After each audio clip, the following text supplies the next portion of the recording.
श्रीशैलेशदयापात्रं दीभक्त्यादिगुणार्णवं यतीन्द्रप्रवणं वन्दे रम्यजामातरं मुनिं लक्ष्मीनाथसमारम्भां नाथयामुनमध्यमाम् अस्मदाचार्यपर्यन्तां वन्दे गुरुपरम्परां यो नित्यम् अच्युतपदाम्बुजयुग्मरुग्म व्यामोहतस्तदितराणि तृणाय मेने अस्मद्गुरोर्भगवतोऽस्य दयैकसिन्धोः रामानुजस्य चरणौ शरणं प्रपद्ये मातापिता युवतयस्तनया विभूतिः सर्वं यदेव नियमेन मदन्वयानाम् आद्यस्य न कुलपतेर्वकुलाभिरामं श्रीमत्तदङ्घ्रियुगलं प्रणमामि मूर्ध्ना भूतं शरश्च महदाह्वय भट्टनाथ श्रीभक्तिसारकुलशेखरयोगिवाहान् भक्ताङ्घ्रिरेणुपरकालयतीन्द्रमिश्रान् श्रीमत्पराङ्कुशमुनिं प्रणतोऽस्मि नित्यम् श्रीवत्सचिन्नमिश्रेभ्यो नमोक्तिमदीमहे यदुक्तयस्त्रयीकण्ठे யாந்தி மங்களசூத்திரதாம்.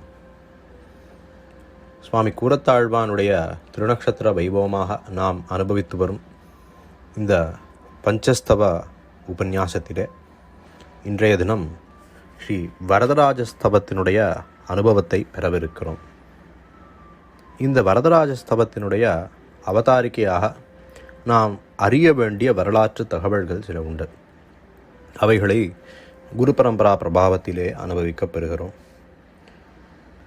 சுவாமி எம்பெருமானார் திருவரங்கத்திலே தென்னரங்கர் செல்வமுத்தும் திருத்தி வைத்தான் வாழியே என்று சொல்லும்படியாக ஸ்ரீரங்க கோயில் நிர்வாகராய் உபய விபூதிகளையும் உடையவராக எழுந்தருளியிருந்த காலத்திலே சோழ நாட்டை துர்புத்தி உடைய வீரசைவனான ஒரு சோழ அரசன் கொடுங்கோனாக இருந்து வைஷ்ணவர்களை இம்சித்து வந்தான். சிவனே பரதெய்வம் என்று தான் நிலைநாட்ட வேண்டும் என்று விரும்பினான். அப்படி விரும்பியவன் பல ஸ்ரீவைஷ்ணவர்களை அழைத்து துன்புறுத்தி அவர்களிடத்திலே சிவாத் பரதரம் நாஸ்தி என்று கையெழுத்திடச் செய்தான். இப்படி அவன் செய்து வரும் காலத்திலே நாதூரான் என்கிற ஒரு வைஷ்ணவன் அந்த சோழராஜனிடத்திலே ஒரு மந்திரியாக ஒரு பிரதானியாக இருந்தான். அவன் இப்படி ஸ்ரீவைஷ்ணவர்கள் பலரும் வந்து எழுதி கொடுத்து எந்த பயனும் இல்லை, ராமானுஜர் ஸ்ரீவைஷ்ணவர்களுக்கு தலைவராக இருக்கிறார், அவர் வந்து எழுதி கொடுத்தால் அன்றோ இது தகும் என்று உபதேசம் செய்ய உபதேசம் செய்ய அதனாலே அந்த சோழ அரசன் திருவரங்கத்திற்கு தன்னுடைய சேவகர்களை அனுப்பி அவர்களை கொண்டு ராமானுஜரை அழைத்து வரச் செய்தான். அவ்வேளையிலே சுவாமி கூரத்தாழ்வான் எம்பெருமானார் கொள்ளிடத்திற்கு எழுந்தருளியிருந்த சமயமாகதலால், அவர் வடதிருக்காவேரிக்கு எழுந்தருளியிருந்த அந்த சந்தர்ப்பமாதலால் தாம் எம்பெருமானாருடைய காஷாய திருதண்டங்களை தரித்து கொண்டு சுவாமி பெரிய நம்பிகளோட அவ்விடத்திலிருந்து சோழனுடைய தலைநகரம் நோக்கி நடந்தார். சுவாமி எம்பெருமானார் கூரத்தாழ்வான் இப்படி கிளம்பினார் என்பதை அறிந்து வரவிருக்கும் ஆபத்துகளை உணர்ந்தவராக தாம் இங்கு இருந்தால் சரிவராது என்று புரிந்து தம்முடைய சிஷ்ய கோஷ்டியினரோடு மேற்கே மேல்நாட்டுக்கு எழுந்தருடுகிறார்.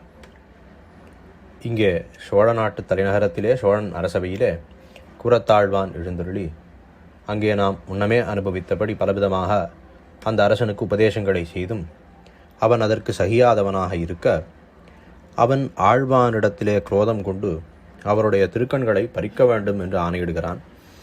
ஆழ்வான் இப்படிப்பட்டவர்கள் தன்னை தொட வேண்டாம் என்று தாமே தன்னுடைய திருக்கண்களை பறித்தெறிகிறார். இப்படி ராமானுஜ சம்பிரதாயமாகிற எம்பெருமானார் தரிசனம் என்று சொல்லுகிறோமே, அந்த நம்பெருமாள் சொன்ன வச்சனம் எம்பெருமானார் தரிசனமென்னே இதற்கு நம்பெருமாள் பெயரிட்டு நாட்டி வைத்தார் என்று. அப்படிப்பட்ட இந்த எம்பெருமானார் தரிசனத்தை காக்கும் பொருட்டு தன்னுடைய தரிசனத்தை இழந்தவர், தன்னுடைய திருக்கண்களை இழந்தவர் சுவாமி கூரத்தாழ்வான். அவ்விடத்திலேயே சுவாமி பெரிய நம்பிகளும் திருக்கண்களை பறிகொடுத்து அங்கிருந்து திருவரங்கம் ஏற வரும் வழியிலே ஒரு கிராமத்திலேயே சுவாமி பெரிய நம்பிகள் ஆளவந்தார் திருவடிகளை அடைகிறார்.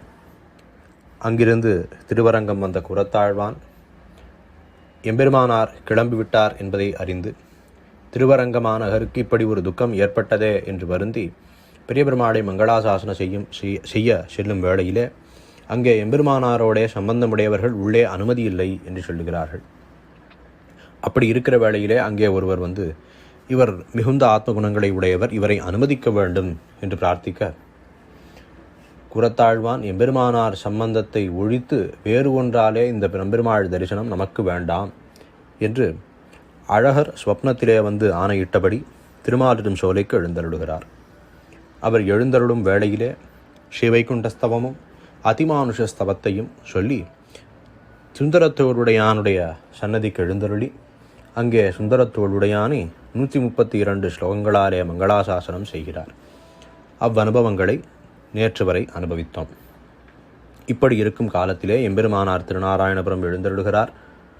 திருநாராயணபுர க்ஷேத்திரம் வாழ்கிறது. அங்கே செல்வப்பிள்ளை பூமியிலிருந்து எழுந்தருளி, செல்வநாரணன் பூமியிலிருந்து எழுந்தருளி சன்னதியிலே இருக்கிறார். செல்வப்பிள்ளை தலைநகரமான அந்த டில்லியிலிருந்து கிளம்பி எம்பெருமானாரோடைய செல்வப்பிள்ளையாக யதிராஜ சம்பத்குமாரன் என்கிற திருப்பெயரோடே திருநாராயணபுரம் வந்து இறங்குகிறார்.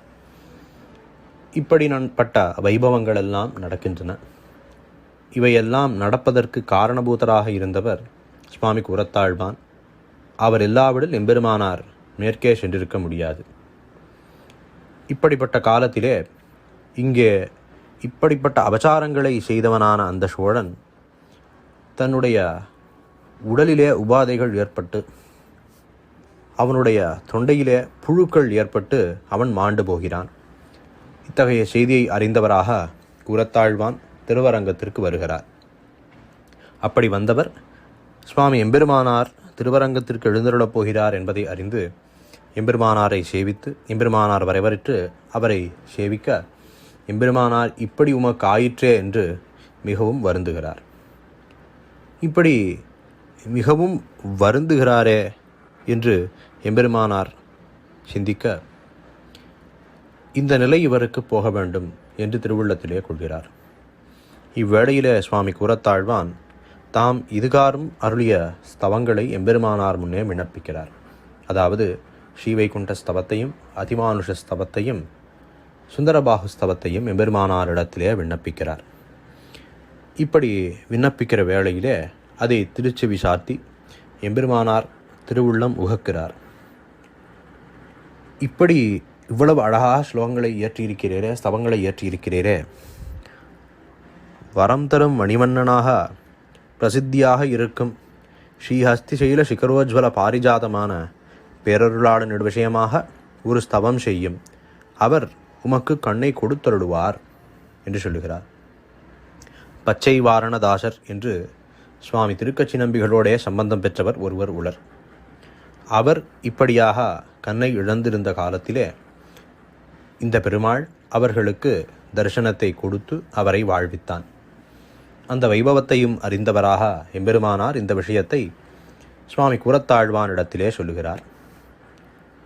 இதை கேட்ட கூறத்தாழ்வான் அடியனுக்கு உட்கண்ணே போதும், வெளிக்கண் வேண்டாம் என்று பிரார்த்திக்க எம்பெருமானார் அப்படியன்று தேவப்பெருமாள் விஷயமாக நீர் ஒரு ஸ்தவம் சொல்லியே ஆக வேண்டும் என்று நிர்பந்திக்க ஆழ்வானும் ஆச்சாரியனுடைய நியமனத்தை பெற்று எம்பெருமானாரோடே இந்த வரதராஜன் சந்நிதிக்கு எழுந்தருளி அவ்விடத்திலே ஸ்தவத்தை அருளி செய்கிறார்.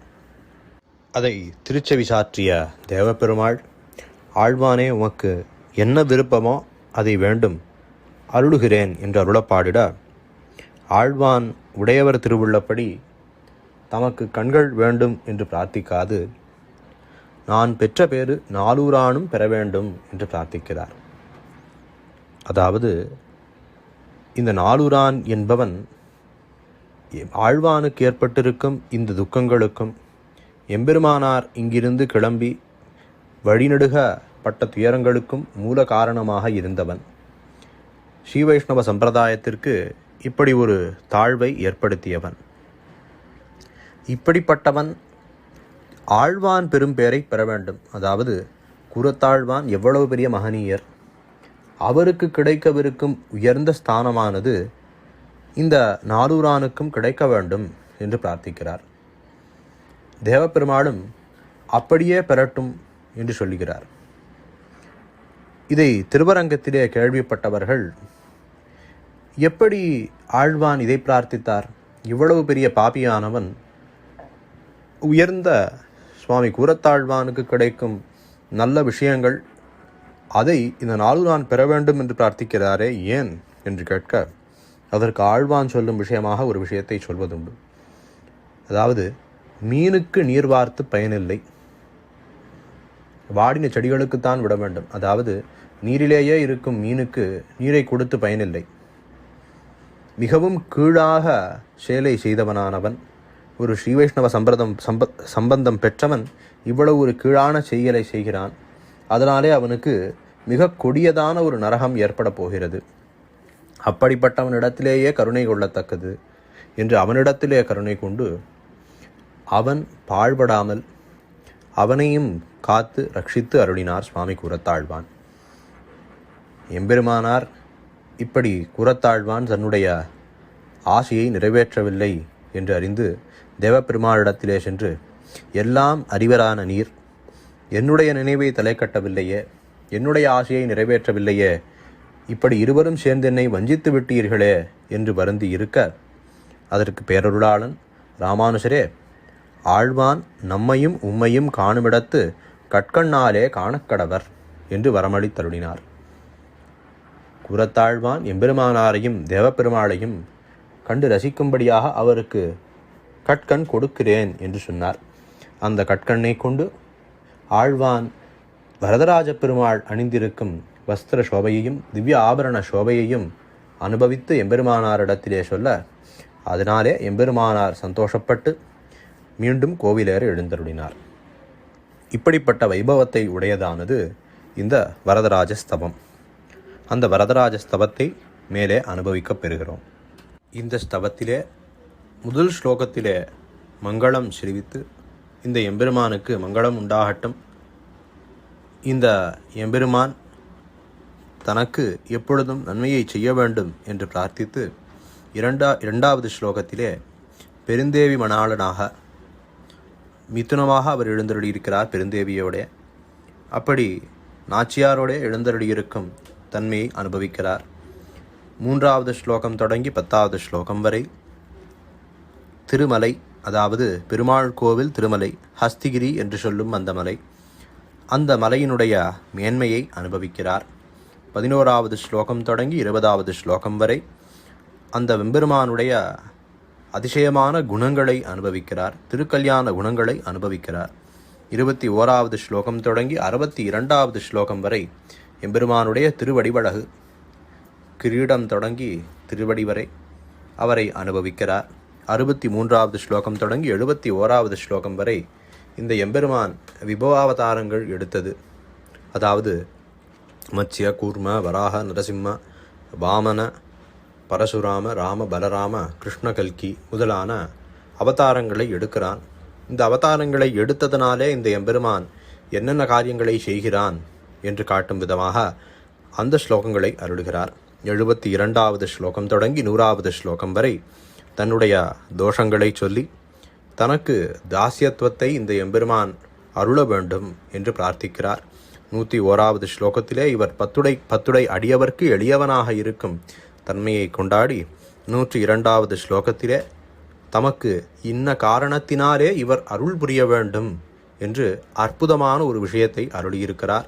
அதையும் அனுபவிப்போமாக. முதல் ஸ்லோகம் மங்கள ஸ்லோகமாக அருளியிருக்கிறார். ஸ்வஸ்தி ஹஸ்திகிரி மஸ்தசேகரஹ சந்தனோது மை சந்ததம் ஹரிஹி நிஸ்ஸமாப்யதிகமப்யதத்தயம் தேவமௌபனிஷதி சரஸ்வதி என்று. உபனிஷத்துகளிலே உள்ள வாக்கானது எந்த ஒரு எம்பெருமானை உப்பாரும் மிக்காரும் இளையாய மாமாயன் என்று சொல்லுகிறதோ, அப்படிப்பட்ட எம்பெருமான் இங்கே நம் கண்முன்னே இருக்கும் ஹஸ்திகிரியின் மலையிலே அந்த சிகரத்திலே ஒரு ஆபரணமாக இருக்கிறான். இந்த ஹஸ்திகிரி சிகரத்திற்கு ஆபரணமாக இருக்கிறான். அந்த எம்பெருமான் பிரணதார்த்திகரன், வரதன். அப்படிப்பட்டவன் அடியேனிடத்திலே எப்பொழுதும் நன்மையை நிரம்ப செய்ய வேண்டும் என்று பிரார்த்திக்கும் விதமாக இந்த முதல் ஸ்லோகம் அமைந்துள்ளது. 2வது ஸ்லோகம் ஸ்ரீநிதிம் நிதிமபாரமர்த்தினாம் அர்த்திதார்த்த பரிதான தீக்ஷிதம் சர்வபூத சுகிருதம் தயாநிதிம் தேவராஜ மதிராஜமாஸ்ரயே என்று.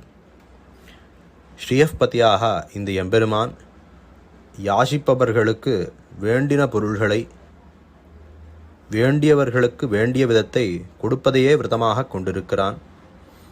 எல்லா பிராணிகளுக்கும் சமஸ்த பிராணிகளுக்கும் அன்பனாக இருக்கிறான்.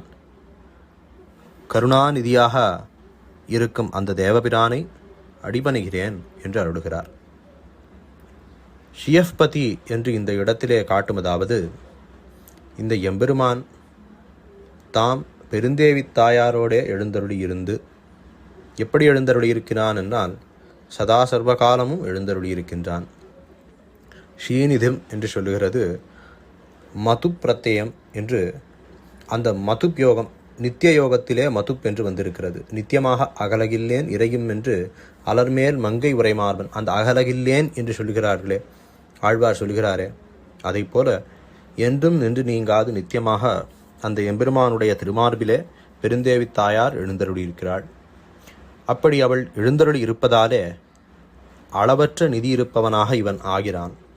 அப்படி இருந்து கொண்டு இந்த கருணாநிதியான எம்பெருமான் வந்து யாசிப்பவர்களுக்கு வேண்டின பொருள்களை கொடுப்பதையே விரதமாக கொண்டிருக்கிறான். சமஸ்த பூத சுகிருதம், எல்லா பிராணிகளுக்கும் அன்பனாக இருக்கிறான். எப்படி எல்லா பிராணிகளுக்கும் இவன் அன்பனாக இருக்க முடியும்?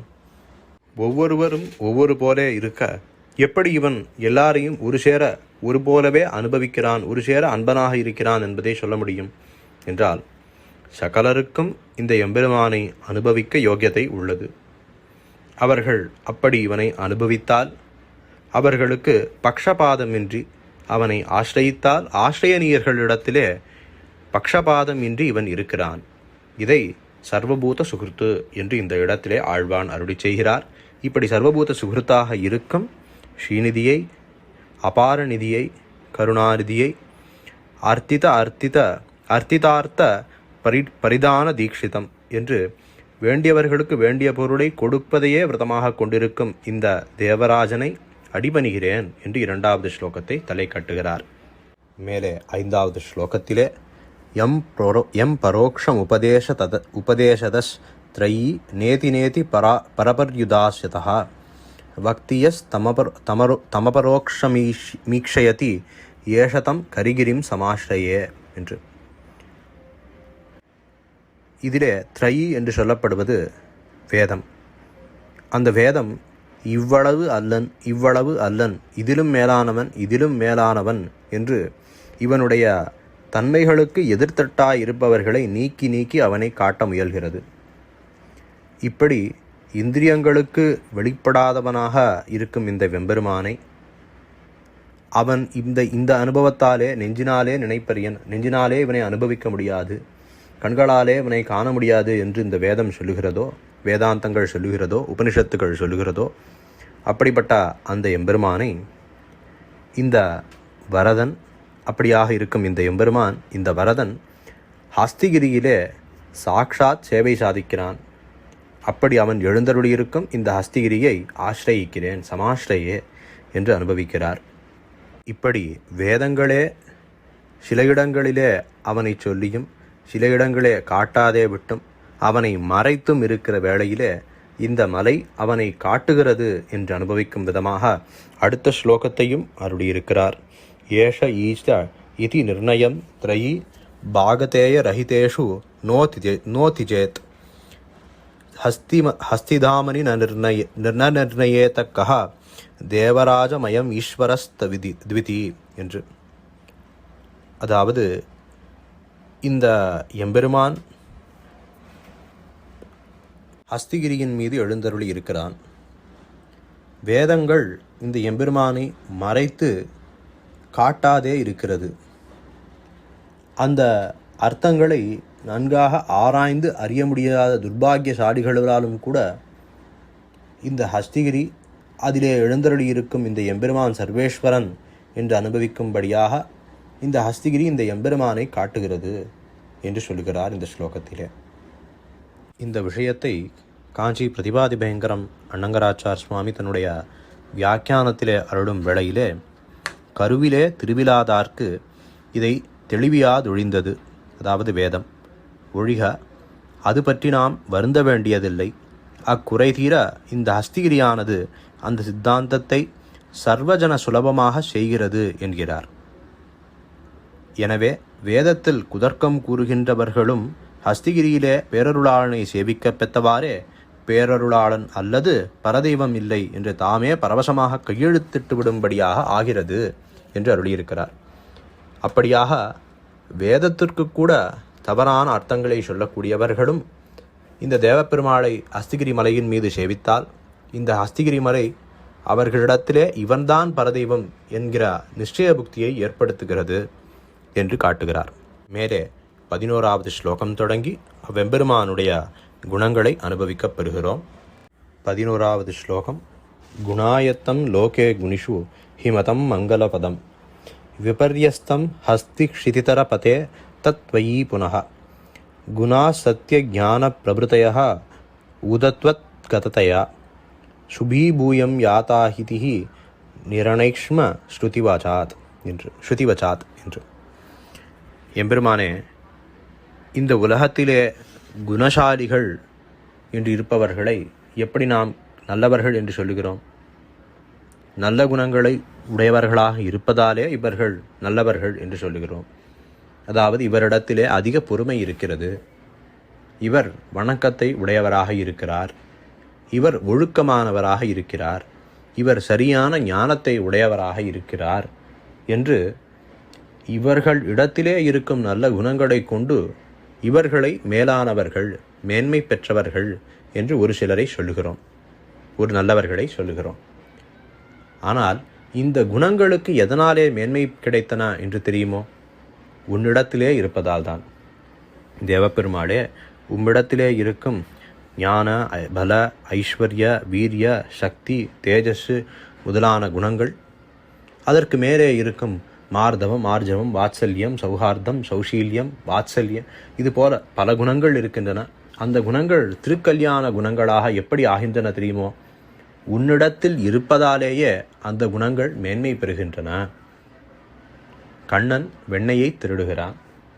மற்றவர் திருடினால் அது திருட்டு, கண்ணன் திருடினால் அது லீலை, அனுபவம், குணம். இப்படியாக உன்னிடத்தில் இருப்பதாலே இந்த குணங்களுக்கு மேன்மை கிடைக்கிறது. இதை வேத வாக்கியங்களினாலே நாம் அறிகிறோம் என்று இந்த இடத்திலே சுவாமி கூரத்தாழ்வான் அருளி செய்கிறார். அடுத்த ஸ்லோகம் 12வது ஸ்லோகம் மிகவும் முக்கியமான ஒரு ஸ்லோகம். வேதங்களிலே சொன்னப்பட்டபடி எம்பெருமானுடைய ஸ்வரூபத்தை காட்டுகிறார் இந்த ஸ்லோகத்திலே. நிராபாதம் நித்யம் நிரபதி நிரம்போ நிருபமம் சதாசாந்தம் சுத்தம் பிரதிபடம் அவத்யஸ்ய சததம் பரம் பிரம்ம மாம் நாதம் ஸ்ருதிசிரசி யத் தத் வரததே பரம் ரூபம் சாக்ஷாத் ததிதமபதம் வாங் மனசயோகோ என்று. தேவப்பெருமாளுடைய நிஜஸ்வரூபமாக இந்த வேதாந்தம் சொல்லுகிறது. என்ன சொல்லுகிறது என்றால், இந்த பிரம்மமாகப்பட்டது விகாரமற்றதாய், காலபரிச்சேத ராகித்யமற்றதாய், காலபரிச்சேத ராகித்யம் உடையதாக, தேசபரிச்சேத ராகித்யம் உடையதாக, வஸ்து பரிச்சேத ராகித்யத்தை உடையதாக, ஹேய குணங்கள் அற்றதாக, நித்திய அனுகூலத்தை செய்யுமதாகவும், ரஜஸ்தமசுக்கள் கலசாத சுத்த சத்வமயமாய் இருக்கிறதாகவும், எப்பொழுதும் தோஷத்துக்கு எதிர்த்தட்டாகவும் இருக்கிறதாகவும் சொல்லுகிறது. இப்படி சொன்ன விஷயத்தை இந்த ஸ்லோகத்திலே சுவாமி கூரத்தாழ்வான் அதிசயமாக அனுபவிக்கிறார். நிராபாதம் என்றால் விகாரமற்ற நிலைமை, விகாரம் என்றால் மாற்றம். எம்பெருமான் இந்த ஜகத் சிருஷ்டியிலே உபாதான காரணமாகவும் இருக்கிறான். அதாவது உபாதான காரணம் என்றால் குடத்துக்கு மண்ணை உபாதான காரணம் என்று சொல்வதுண்டு. களிமண் உருண்டையாக இருக்கும், அதை ஒரு வகையாக சக்கரங்களை கொண்டு சுழற்றி ஒரு குலாலன் செய்தால் அது ஒரு மண் பானையாக மாறுகிறது, ஒரு மாற்றம் நிகழ்கிறது. தங்க கட்டியானது கொல்லன், பொற்கொல்லன் அதிலே வேலைகள் பல செய்து வளைத்து இழைத்து செய்தால் அது ஒரு மோதிரமாக, ஒரு ஆபரணமாக மாறுகிறது. இந்த இடத்திலே தங்கம் உபாதான காரணம். அப்படி இந்த ஜகத்துக்கு உபாதான காரணமாக எம்பெருமான் சொல்லப்படுகிறான். அப்படி இருக்கிற வேளையிலே இவன் மாறித்தானே ஆக வேண்டும். இவன் எப்படி மாறாமல் இருக்க முடியும்? இவனுடைய ஸ்வரூபம் எப்படி விகாரம் அடையாமல் இருக்க முடியும் என்கிற கேள்விக்கு பதிலாக, இந்த பூர்வபக்ஷத்திற்கு பதிலாக, இவன் ஜகத்தாக பரிணமிக்கிறான், அதனாலே உபாதானமுமாக இருக்கிறான். ஆனால் நிர்விகாரமாக இருக்கிற நிலை என்னவென்றால் ஸ்வரூபத்திற்கு விகாரம் இல்லை. இவனுடைய ஸ்வரூபத்துக்கு விகாரம் இல்லை, ஆனால் பரிணாமம் உண்டு.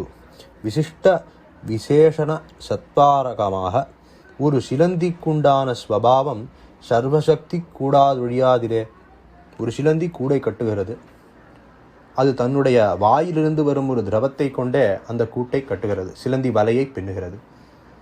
இப்படியாக இந்த எம்பெருமான் சாதாரண சிலந்திக்கு இருக்கும் ஒரு விஷயம் இந்த மேலான சர்வசக்தியான இந்த பிரம்மத்தினிடத்திலே இருக்காதிருக்குமா என்று இந்த கேள்வியை நிறைவு செய்கிறார். அதிலே பதிலும் சொல்லுகிறார். இப்படியாக எம்பெருமான் உபாதான காரணமாக இருந்த போதிலும் தான் விகாரமடையாது, இந்த பிரம்மம் விகாரமடையாது. இந்த ஸ்வரூபத்திலே எப்பொழுதும் ஒரே திருமேனியாக ஒரே ஸ்வரூபமாக அவன் எழுந்தருளியிருக்கும் விதத்தை சொல்லுகிறார். அடுத்தது நித்தியம், கால பரிச்சேதம் அற்றதாக இருக்கும் நிலைமை. கால பரிச்சேதம் என்றால் ஒருவர் இந்த வருடத்திலே தோன்றினார், இந்த வருடத்திலே மறைந்தார் என்று சொல்லுவதுண்டு. சுவாமி எம்பெருமானார் 1000 வருடங்களுக்கு முன்னர் தோன்றினார், 120 வருடங்கள் இங்கே இந்த லீலா விபூதியிலே எழுந்தருளியிருந்தார், மீண்டும் ஸ்ரீவைகுண்டத்திற்கு எழுந்தருளினார் என்று சொல்லுகிறோம். இப்படி காலத்தாலே பிரிக்க முடிகிறது. ஆனால் இந்த எம்பெருமானை, இந்த வரதராஜனை, இந்த காலத்திலே இவர் இருந்தார், தற்காலத்திலே இவர் இல்லை, வருங்காலத்திலே வருவார் என்று சொல்ல முடியாது. எல்லா காலங்களிலேயும் இந்த எம்பெருமான், இந்த பிரம்மமானது எப்பொழுதும் இருந்து கொண்டே இருக்கிறது. இது நித்தியம் என்று சொல்லப்படுகிறது. நிரவதி என்பது தேச பரிச்சேதம் அற்றதாக, அதாவது இந்த இடத்திலே இவர் இருக்கிறார், அந்த இடத்திலே அவர் இல்லை. ஒருவர் திருவரங்கம் பெரிய கோயிலிலே இருக்கிறார், அவர் இங்கே ஸ்ரீரங்கநாதனுக்கு கைங்கரியங்களை செய்து வருகிறார், அவர் திருவேங்கடத்திலே இல்லை என்று சொல்ல முடியும். ஆனால் இந்த எம்பெருமான் திருவரங்கத்திலும் இருக்கிறான், திருவேங்கடத்திலும் இருக்கிறான். நீராய் நிலனாய் தீயாய் காலாய் சீரார் சுடர்களிரண்டாய் சிவனாய் அயனானாய் என்று எம்பெருமானோட விஷயமாக ஆழ்வார் அருளி செய்கிறாரே. இப்படி பல இடங்களிலேயும் பல வஸ்துக்களிடத்திலேயும் எல்லா வஸ்துக்களிடத்திலேயும் இந்த எம்பெருமான் நீக்கமர நிறைந்திருக்கிறான். இதையே நிரூபமம் என்று வஸ்து பரிச்சேத ராகித்யத்துவம், வஸ்துக்களாலே அவனை பிரிக்க முடியாது இருக்கும் நிலையையும் இந்த இடத்திலே சொல்லுகிறார். அடுத்தது நிரம்ப, ஹேய குணம் அற்றதாக, தாழ்ந்த குணங்களை அற்றவனாக, சதா சாந்தம், எப்பொழுதும் அனுகூலனாக. எம்பெருமான் இந்த வேளையிலே அனுகூலனாக இருக்கிறான், மற்றொரு வேளையிலே கோபிஷ்டனாக இருக்கிறான், அவன் அனுகூலத்தை செய்ய மாட்டான் என்று ஒரு காலம் சொல்ல முடியாது. அப்படி எப்பொழுதும் அனுகூலனாக இருக்கும் நிலை. இப்படி இருக்கும் எம்பெருமான் சுத்தம், ரஜஸ்தமசுக்களான தாழ்ந்த குணங்கள் கலசாது சுத்த சத்வமயமாக எப்பொழுதும் இருக்கிறான். அப்படி இருக்கும் இந்த எம்பெருமான் அகிலஹேய பிரத்யநீகன், அவத்தியஸ்ய பிரதிபட்டம் பிரம்மம், தோஷத்துக்கு எதிர்த்தட்டாக இருக்கும் இந்த பிரம்மம் என்று அருள். எப்பொழுதுமே தாழ்வுகளிலிருந்து எதிர்த்தட்டாக இந்த எம்பெருமான் இருக்கிறான் என்று வேதாந்தங்களிலே சொல்லப்பட்டிருக்கிறது. ஓ பேரருளாளனே, ஹே வரத, உன்னுடைய சிறந்த நிஜஸ்வரூபமாகிற இந்த ஸ்வரூபமானது மனம் வாக்கு இவைகளுக்கு எட்டாததாக இருக்கிறது. இப்படிப்பட்ட உன்னுடைய இந்த மேன்மையான சிறந்த குணமாகப்பட்டது மனதிற்கும் நெஞ்சினால் நிலைப்பரிதால் என்று சொல்லுகிறார்களே, அதே போல வாசாம் அகோச்சரம் என்று சொல்லும்படியாக மனத்தினாலும் வாக்கினாலும் எட்ட முடியாததாக உன்னுடைய குண வைபவங்களும் ஸ்வரூபமும் உள்ளது என்று இந்த எம்பெருமானிடத்திலே பிரார்த்திக்கிறார். 15வது ஸ்லோகத்திலே பிரகிருஷ்டம் விஜானம் பலம் அதுலைம் ஃபலம் அதுலம் ஐஸ்வர்யம் அகிலம் விமர்யாதம் வீரியம் வரத பரமாசக்திபிரபிச்ச பரம் தேஜச்சேதி பிரவர குணஷட்கம் பிரதமஜம் குணானாம் நிஸ்ஸீம்னாம் கணனா விகுணானாம் பிரசவபுகு என்று. வரதனே, சிறந்த ஞானம் என்ன, பலம் என்ன, ஒப்புயர்வற்ற பலம் என்ன, எல்லாவற்றையும் உள்ளடக்கியதான எண்ணில் அடங்க முடியாத ஐஸ்வர்யம் என்ன, எல்லையற்றதான உன்னுடைய வீரியம் என்ன, சிரேஷ்டமான சக்தி என்ன, சிறந்த தேஜஸ் என்ன? இப்படி 6 குணங்களை உடையவனாக, முதல் மூர்த்தியான பரவாசுதேவ மூர்த்தியிலே உள்ள இந்த 6 குணங்கள், இவைகள் எல்லையற்றதாகவும் எண்ண முடியாததாகவும் கல்யாண குணங்களுக்கு பிறப்பிடமாகவும் இருக்கிறது என்று அருளுகிறார். முந்தைய தினம் நாம் அனுபவித்த ஸ்தவத்திலே எம்பெருமானுடைய பல குணங்களை அனுபவித்தோம். அப்படி அந்த பல குணங்களுக்கு பிறப்பிடமாக இருப்பது இந்த 6 குணங்கள்: ஞானம், பலம், ஐஸ்வர்யம், வீரியம், சக்தி, தேஜஸ் ஆகிற இந்த 6 குணங்கள். இந்த 6 குணங்கள் எம்பெருமானிடத்திலே முதல் மூர்த்தியான பரவாசுதேவ மூர்த்தியிலே இருக்கிறது. அந்த குணங்கள் எல்லையற்றதாக, நிச்சயம் நாம் எல்லை அற்றவைகளாக, எண்ண முடியாததாக கல்யாண குணங்களுக்கு பிறப்பிடமாக இருக்கிறது என்று அருளுகிறார். அந்த ஞானம் எப்படி இருக்கிறது என்றால் சிறந்த ஞானமாக இருக்கிறது. பலம் ஒப்பு உயர்வு அற்ற பலமாக இருக்கிறது. இவரை ஒத்த பலத்தை உடையவர், இவரை காட்டிலும் பலமுடையவர் என்று ஒருவரையும் சொல்ல முடியாதபடியாக அந்த பலம் இருக்கிறது என்னும். அகிலம் ஐஸ்வர்யம், அனவதிகமான ஐஸ்வர்யம். இந்த எம்பெருமானுடைய விபூதிகள் நித்திய விபூதி, லீலா விபூதி, இப்படி சகல ஐஸ்வர்யங்களையும் உடையவனாக இருக்கிறான். அப்படி இருக்கிற ஐஸ்வர்யங்களை உடையவன். எல்லையற்ற வீரியம், எல்லையில்லாத நிச்சயம் நாம் என்று முதலிலே சொன்னதுபடி எல்லையில்லாத வீரியத்தை உடையவன். சிரேஷ்டமான சக்தியை உடையவன், சிறந்ததான தேஜஸை உடையவன். இப்படியாக இருக்கும் எம்பெருமானுடைய குணங்கள் மற்ற குணங்களுக்கு பிறப்பிடமாக இருக்கின்றன என்று சொல்லி மேலே மற்ற குணங்களை அருளுகிறார். 21வது ஸ்லோகம் தொடங்கி எம்பெருமானுடைய திருவடிவழகை அனுபவிக்கிறார். அதற்கு செல்வோம். 21வது ஸ்லோகம். பாணி பாத வதன ஈக்ஷண சப்தைஹி அம்புஜான் அபதிச்சன் வரதத்வம் பாகுபிஸ்துவதி விஷாலதமாலான் ஆஞ்சனம் கரிகிரேரசி ஸ்ருங்கம் என்று. இந்த எம்பெருமானே, ஓ வரதனே, நீர் திருக்கைகள், அதாவது பாணி, பாதம் திருவடி, வதனம் திருமுகம், ஈக்ஷணம் அதாவது திருக்கண்கள் என்னும் திருநாமங்களாலே இப்படி பெயர்களை கொண்டு தாமரை மலர்களையும் விஷாலமான மரங்களையும் கைகளினாலே மறைத்து கொண்டிருக்கிறீர். அதாவது இதில் என்ன சொல்ல வருகிறார் என்னால், எம்பெருமானுடைய திருக்கைகளும் திருவடிகளும் திருமுகமும் திருக்கண்களும் தாமரை போன்றிருக்கின்றன என்றும், மிகப்பெரிய விஷாலமான பச்சை மரங்களை போன்றே எம்பெருமானுடைய திருக்கைகள் இருக்கின்றன என்றும் சொல்லுகிறார். இப்படி மிகப்பெரிய பச்சிலை மரங்களை கைகளாகவும் இந்த தாமரை மலர்களை திருக்கை, திருவடி, திருமுகம், திருக்கண் என்கிற திருநாமங்களாலே மறைத்து கொண்டிருக்கிறீர்.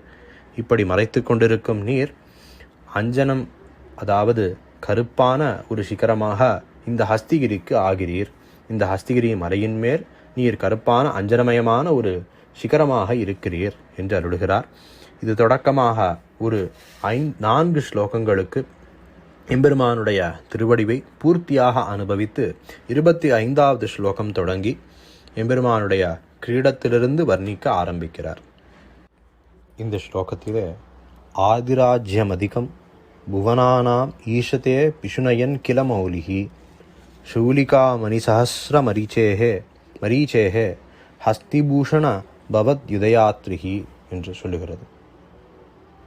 அதாவது இந்த ஹஸ்திகிரிக்கு ஆபரணமாக இருக்கும் எம்பெருமானே, வரதனே, இந்த உலகங்களுக்கெல்லாம் தலைவனாக நீ இருக்கிறாய். ஆனால் அதை காட்டாதே உன்னுடைய சௌசீல்யத்தாலே இங்கு எல்லோரும் உன்னிடத்திலே வந்து சேவிக்கும்படியாக அர்ச்சாவதாரத்தோடே இங்கே வந்து எழுந்தருளி இருக்கிறாய். ஆனால் நீதான் அதிராஜனாக தேவராஜனாக இருக்கிறாய் என்பதை ஒருவர் கோள் சொல்லுகிறார். அது யார் என்றால் உன்னுடைய திருவபிஷேகம், உன்னுடைய கிரீடம். இந்த கிரீடம் எப்படி இருக்கிறது என்றால் அதிலே உள்ள ரத்னங்களாகிற சூரியனுக்கு இந்த கிரீடமாகப்பட்டது உதய பர்வதம் போல, மலைக்கு பின்னாலிருந்து சூரியன் உதயமாகிறதே அதை போல அந்த கிரீடமாகிற மலைக்கு இருந்து உதயமாகும் சூரியனைப் போலே அந்த ரத்னங்கள் இருக்கின்றன. அப்படிப்பட்ட கிரீடமானது நீயே தேவராஜன், நீயே அதிராஜன், நீயே சர்வஸ்வாமி என்று எல்லாரிடத்திலேயும் கோள் சொல்லி கொடுக்கிறது என்று சொல்லுகிறார். இந்த திருமுடியானது தன்னுடைய பிரகாசத்தை, தேஜஸை எம்பெருமானுடைய ஊர்த்வபுன்றம் வரை பரவச் செய்கிறது என்று சொல்லுகிறார். இந்த எம்பெருமான் எதன் பொருட்டு ஊர்த்வபுன்றம் அணுகிறான்?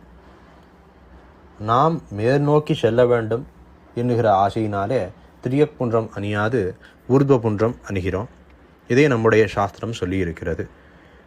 எந்த கர்மாவும் இந்த ஊர்த்வபுன்றம் அணியாதே செய்தால் ஒரு பலனில்லாதே போகும். சந்தியாவந்தனமோ இல்லை நித்தியோபாசனமோ ஊர்த்வபுன்றம் இல்லாதே செய்தால் அதனாலே எந்த பலனும் இல்லை என்று சாஸ்திரம் சொல்லியிருக்கிறது.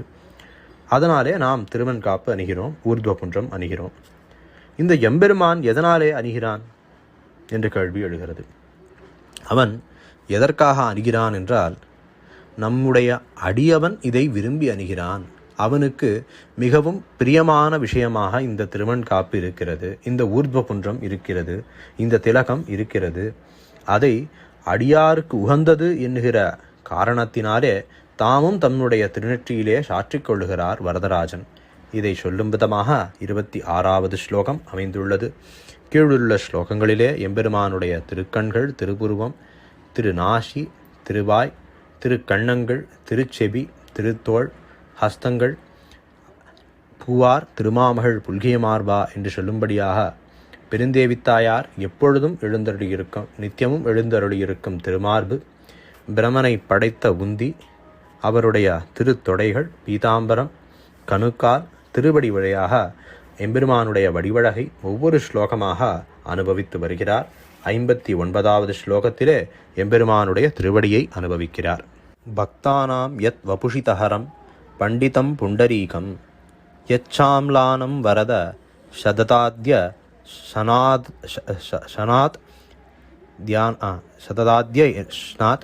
சனாத் ஆசனாப்ஜம் ஆம்னாயனாம் யதபி ச சிரோ யச்ச மூர்தா ஷடாரேஹே ஹஸ்த்யத்ரேர்வா கிமதி சுகதம் தேஷு பதாப்ஜயோஸ்தே என்று. எம்பெருமானே, வரதனே, நீ பக்தர்களான யோகிகளுடைய சரீரத்திலே ஞான விகாசத்தை கொண்டிருப்பவனாக அங்கே ஒரு தாமரை இருக்கிறது. அந்த தாமரை ஹிருதய கமலத்திலே எழுந்தருளி இருக்கிறாய். நீ எப்பொழுதும் வீற்றிருந்து ஏழுலகம் தனிக்கோல் செல்ல வீவில் சீர் என்று சொல்லுமா போல ஸ்ரீவைகுண்டத்திலே எழுந்தருளி இருக்கிறாய். அந்த தாமரையிலே எழுந்தருளி இருக்கிறாய். வேதாந்தத்திலே எழுந்தருளி இருக்கிறாய். ஷடாரேஹே மூர்தாயச்ச என்று சொல்லும்படியாக ஆழ்வாருடைய திருமுடியிலே எழுந்தருளி இருக்கிறாய். ஹஸ்திகிரியின் சிகரத்திலே எழுந்தருளி இருக்கிறாய். உன் திருவடி தாமரைகளுக்கு மிக்க சுகத்தை கொடுக்கிற இடம் எது என்று இந்த இடத்திலே கேள்வி கேட்கிறார் சுவாமி கூரத்தாழ்வான். திருமாலிரும் சோலைமலையே, திருப்பார்கடலே என் தலையே என்று ஆழ்வார் அருளி செய்தபடியே வேதாந்தத்திலே எம்பெருமான் இருக்கிறான். ஸ்ரீவைகுண்டத்திலே எம்பெருமான் எழுந்தருளி இருக்கிறான். யோகிகளுடைய ஹிருதயத்திலே எழுந்தருளி இருக்கிறான். நம்மாழ்வாருடைய சிரசிலே எழுந்தருளி இருக்கிறான். ஹஸ்திகிரி சிகரத்திலே எம்பெருமான் எழுந்தருளி இருக்கிறான். இப்படியாக பல இடங்களிலே இருக்கும் நீ உன்னுடைய திருவடி தாமரைகளுக்கு எது மிகுந்த சுகத்தை கொடுக்கிறது என்று இந்த இடத்திலே ஆழ்வான் கேள்வி கேட்கிறார். மேலே 62வது ஸ்லோகம் வரை எம்பெருமானுடைய திருவடியும் திரு நகங்களையும் அனுபவித்து 63வது ஸ்லோகம் தொடங்கி 71வது ஸ்லோகம் வரை விபவாவதாரங்கள் எடுத்து எம்பெருமான் என்னென்ன நன்மைகளை செய்தான், தான் அந்தர்யாமியாகவும் ஸ்ரீவைகுண்டத்திலே மட்டுமிருந்தும் ஷீராப்தியிலே மட்டும் இருந்தும் அப்படி இருந்திருந்தால் இந்த ஜனங்களை அவனால் திருத்தி பணிகொண்டிருக்க முடியாது. ஆழ்வார்களுக்கு தகுந்த அனுபவத்தை கொடுத்திருக்க முடியாது. அப்படி இவர்களுக்கு அனுபவம் கொடுக்கும் விதமாக சாது ஜனங்களை சம்ரட்சிக்கும்படியாக அவன் விபவாவதாரை எடுத்த வைபவங்களை சொல்லுகிறார். 72வது ஸ்லோகம் தொடங்கி 100வது ஸ்லோகம் வரை தன்னுடைய தோஷங்களை சொல்லி தனக்கு வேண்டியதை இந்த எம்பெருமான் தர வேண்டும் என்று பிரார்த்திக்கிறார். 101வது ஸ்லோகத்திலே பத்துடை அடியவர் கெளியவன் என்று அருளுகிறார். அந்த ஸ்லோகத்தை அனுபவிப்போம். சமாஹிதை சாது சனந்தனாதிபிஹி சுதுர்லபம் பக்தஜனைர் அதுர்லபம் அச்சிந்தியம் அத்புத அப்ரதர்க்கணம் வரப்பிரத த்வத்பதம் ஆப்னுயாம் கதம். பேரருளாளனே, மிகவும் சமாதி நிஷ்டர்களாக, நன்றாக சமாதி நிஷ்டர்களாக பெரிய யோகிகளாக இருக்கும் சனந்தன சனக சனத் சுஜாதாதி முனிவர்களாலும் அடைய முடியாததாக இருக்கிறது உன்னுடைய ஸ்தானமாகிற இந்த ஸ்ரீவைகுண்டம். அப்படி இருக்கிற வேளையிலே 10 அடியவர்களுக்கு எளியவனாக நீ இருக்கிறாய். பக்தஜனைர் அதுர்லபம், பக்த ஜனங்களுக்கு சுலபமாக எட்டும்படியாக இருக்கிறது. இப்படி இருக்கும் அச்சிந்தியம், சிந்தைக்கு விஷயமாகாததாகவும், அப்பிரதர்க்கணம், ஊகத்துக்கு விஷயமாகாததாகவும், இப்படி இருக்கும் அப்படி இருக்கும் என்று ஊகிக்க முடியாததுமாகவும், அத்யத்புதம், மிகவும் ஆச்சரியமாக இருக்கும் உம்முடைய இருப்பிடமான திருநாட்டை, ஸ்ரீவைகுண்டத்தை எப்படி அடைவேன் என்று முதல் ஸ்லோகத்திலே 101வது ஸ்லோகத்திலே கேள்வி கேட்கிறார். அடுத்த ஸ்லோகத்திலே அதற்கான பதிலையும் அருளுகிறார். கடைசி ஸ்லோகம் 102வது ஸ்லோகம். ராமானுஜாங்கிரி சரணோஸ்மி குலப்பிரதீபா துவாசீத்ஸ யாமுன முனேஸ்ஸ ச நாதவம்ஸ்யா வம்ஸ்யப் பராங்குஷ முனேஸ்ஸ ச சோபி தேவ்யாः தாசஸ்தவேதி வரதாஸ்மி தவேக்ஷணீயா என்று. இவ்விடத்திலே ஆழ்வான் தம்முடைய குரு பரம்பரையை சொல்லி அதனாலே தேவரீருடைய கடாட்சத்திற்கு தகுந்தவனாக ஆகிறேன் என்று அருளுகிறார். பேரருளானே, எம்பெருமானாருடைய திருவடிகளை சரணமாக அடைந்தவன் நான். அந்த எம்பெருமானார் ஆளவந்தாருடைய வித்யாவம்சத்திற்கு விளக்காக இருக்கிறார். அந்த ஆளவந்தார் தாமும் ஸ்ரீமன் நாதமுனிகளுடைய வம்சஸ்தவர். அந்த நாதமுனிகளும் நம்மாழ்வாருடைய வம்சஸ்தவர். அந்த ஆழ்வாரும் உன்னுடைய பிராட்டிக்கு அடியவர் என்கிற இந்த குரு பரம்பரையினாலே, இந்த பாரம்பரியத்தினாலே தேவரீர் அடியேனை கடாட்சிக்க வேண்டும், அதற்கு தகுந்தவனாக அடியேன் இருக்கிறேன் என்று பிரார்த்திக்கிறார். இவ்விடத்திலே குரு பரம்பரையிலே சுவாமி எம்பெருமானார் ஒரு காலக்ஷேபம் நடத்தும் வேளையில் நடந்த வைபவத்தை அனுபவிக்க வேண்டியிருக்கிறது. விபீஷண சரணாகதி குறித்து சுவாமி எம்பெருமானார் தம்முடைய காலக்ஷேப கோஷ்டியிலே விஸ்தரேன அருளி செய்கையில் அவ்விடத்திலே இருந்த பிள்ளை உறங்காவில்லிதாசர் மிகவும் அழுது வருத்தப்பட்டார். அவர் வருத்தப்பட்டதற்கு என்ன காரணம் என்று எம்பெருமானார் கேட்க, இவ்வளவு நல்ல குணங்கள் நிரம்பி இருக்கிற விபீஷணனையே இத்தனை பேர் தடுக்கிறார்களே, நமக்கு மோட்சம் உண்டா என்கிற சந்தேகம் ஏற்படுகிறது என்று சொல்லுகிறார்.